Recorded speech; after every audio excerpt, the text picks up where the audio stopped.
Hello, Osan!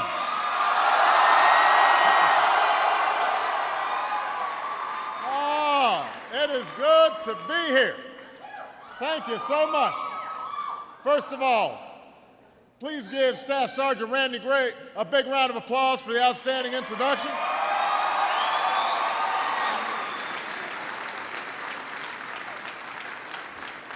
I want to thank Randy for his service as one of the best warriors in the United States Army.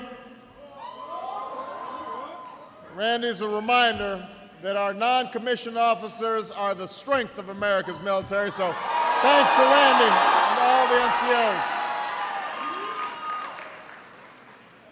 Thank you, Lieutenant Colonel Glover, for the invocation, and please give a big round of applause to Catherine Dennison for singing our national anthem, and to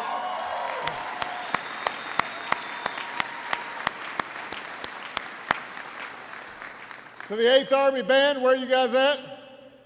There they are up there. You look fantastic. To all the airmen and soldiers behind me, you guys make a pretty good photo op. We are grateful for your service. I want to thank your local leaders at Osan for welcoming me here today, including Brigadier General Michael Katz and Colonel Tom Big Deal.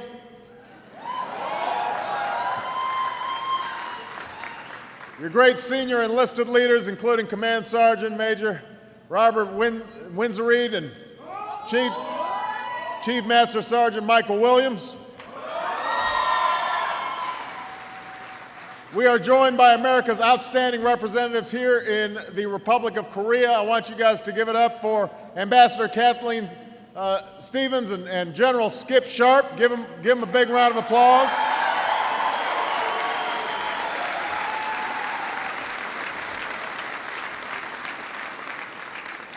Now, this is a wonderful story that I just heard, that the day Skip Sharp was born in West Virginia, his dad was here serving in the Korean War.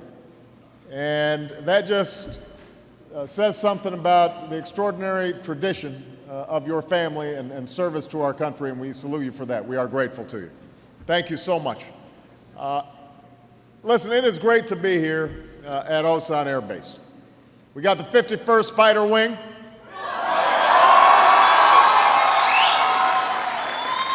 We got the 7th Air Force and Air Force is Korea. But I know we have folks from all across U.S. Forces Korea. We've got the 8th Army and Army Forces Korea. We've got the Naval Forces Korea. We got Marine Forces Korea. Special Operations Command. And we've got a whole lot of DoD civilians, too.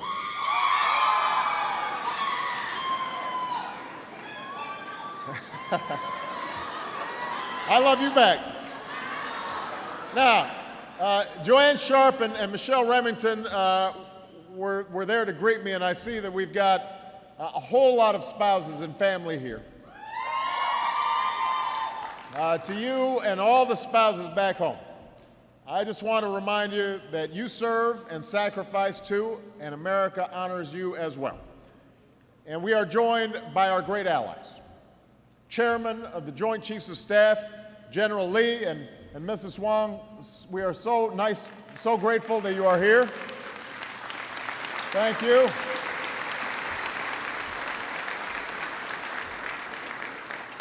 Members of the Republic of Korea Armed Forces, and to all our Katusha partners, your English is better than my Korean, but let me say, Kashi Kapshida.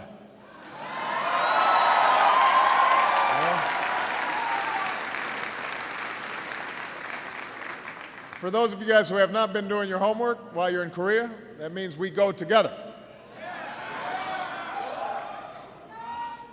And to your neighbors, the people of Osan in this country, for more than half a century, your steadfast resolve has earned you the respect of the world. And your hospitality to Americans serving far from home has earned you the gratitude of the United States. On behalf of us all, thank you to the people of the Republic of Korea.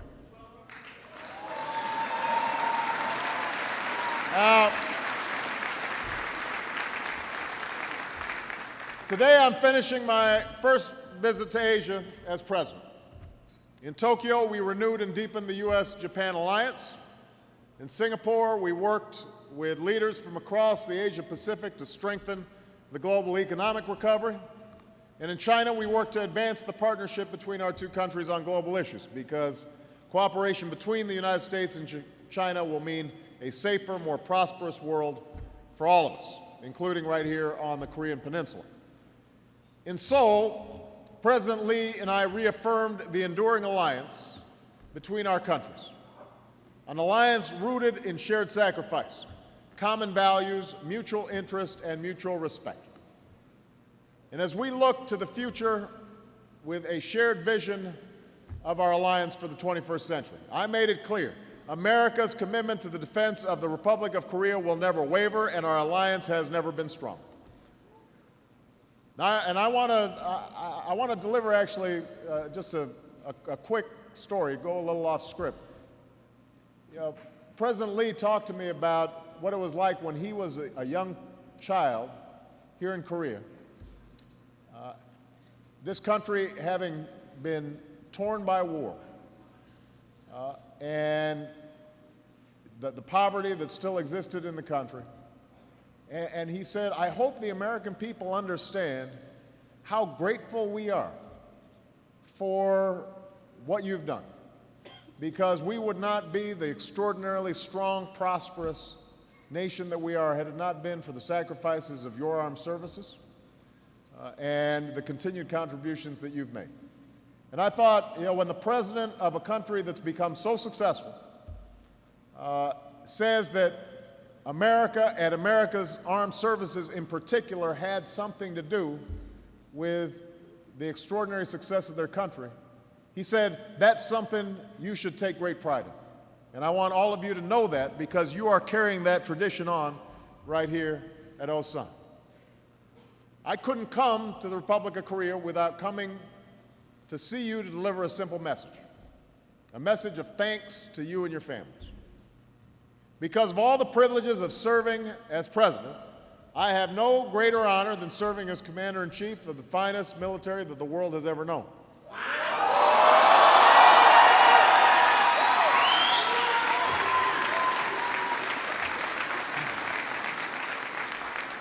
At every step of my journey, one truth is clear: the security that allows families to live in peace in Asia and America, the prosperity that allows people to pursue their dreams, the freedoms and liberties that we cherish, they're not accidents of history. They are the direct result of the work that you do, the strong alliances that we have. That's the legacy that you are carrying forward. It is no exaggeration to say that the progress we've seen, not just in Korea, but in this part of the world, would not have been possible without the security and stability provided by generations of American men and women in uniform. It has transformed the lives of millions of people. Many people have to wait a lifetime to see the difference they've made, but you see the legacy of your service, and you only have to look around. Like generations before you, you've helped keep the peace on this peninsula, working with the wonderful people of the Republic of Korea as they forged a vibrant democracy, and an example that the world admires of progress and tradition going hand in hand. Backed by our alliance, this is one of the world's most dynamic economies and one of America's largest trading partners, bringing prosperity and opportunity to both our people. That's the legacy of our armed services. Backed by our alliance, the Republic of Korea has taken on a leadership role, promoting security and stability around the world, in Iraq, in Afghanistan, in the waters off the Horn of Africa, and here in Asia, helping to prevent the spread of weapons of mass destruction. That makes us all more secure. That, too, is part of your legacy. But the story of your service goes beyond this peninsula. For you are members of a generation that has earned your place among the greatest in American history. You volunteered in a time of war, knowing that you could be sent into harm's way. Many of you served in Iraq. You You've given people a chance of self-government there. Others among you served in Afghanistan. And you've denied a safe haven to those who attacked us 8 Septembers ago, and would do so again if given the opportunity. Others among you will deploy yet again. So you and your families have served tour after tour, year after year, and while you've made sacrifices that few Americans will ever truly understand, I want to assure you, every American appreciates what you do. I say today, on behalf of the American people, we thank you for your service. We honor you for your sacrifices. And just as you've fulfilled your responsibilities to your nation will fulfill its responsibilities to you. So as Commander-in-Chief, here's the commitment I make. We'll make sure you can meet the missions we ask you to go on. That's why we're increasing the defense budget, to keep you the best trained, best led, best equipped military in the world. We've increased the size of the Army and Marine Corps ahead of schedule. We've approved a temporary increase in the Army. And we've halted reductions in the Navy and the Air Force, which will give you more time home between deployments. And will help us to put an end once and for all for stop loss for those who've done their duty. We'll spend our defense dollars wisely. So we're cutting tens of billions of dollars in waste and unnecessary projects that even the Pentagon says it doesn't need, so that we can spend that money on building the 21st century military that we do need so we can maintain our military superiority. And I promise you this, I will not hesitate to use force to protect the American people or our vital interests. But I will also not risk your lives unless it is absolutely necessary. And if it is,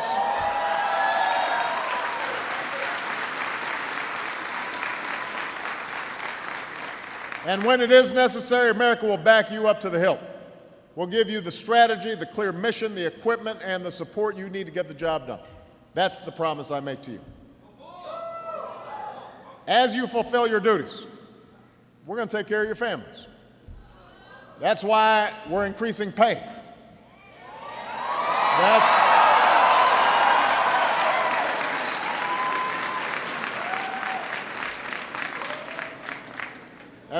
That's what's called an applause line in the business. That's why we're increasing child care. That's why we're increasing support to help spouses and families deal with the stress and separation of war. And I want to commend General Sharp for working to normalize your tours so more of your families can join you here in Korea. And everywhere I go, from what I've heard, there's an extraordinary quality of life here for our troops. The fact that we can extend these tours a little bit longer just provides more stability and security for your families. Finally, we pledge to be there when you come home.